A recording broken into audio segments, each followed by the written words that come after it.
नमस्कार मित्रांनो, माझं नाव संकेत. आज बाहेर जायचं होतं म्हणून सकाळी लवकर उठून व्यायाम वगैरे करून तयारीला लागलो आणि थोड्या वेळात निघालो.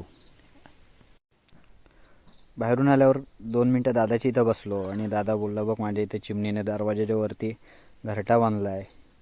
तर मला शक्यच वाटत नव्हतं, कारण माणसं असल्यावर तिथं जवळपास कुठे बांधत नाही.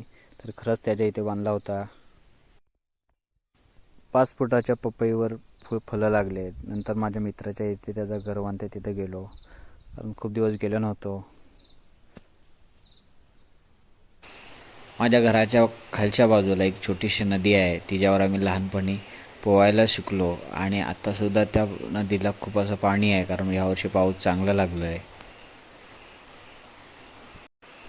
नदी छोटीशी दिसत असली तरी जरा तरी पाऊस लागला तरी अख्ख्या रानमालाचं पाणी अख्खी ह्या नदीला येतो आणि पाणी खूप वाढतो. 10 एक वर्षापूर्वी नदीवर साकं असायचे आणि आता सिमेंटचे पूल झाले आहेत आणि आमच्याकडे हा साको खास बकऱ्यांसाठी केला आहे.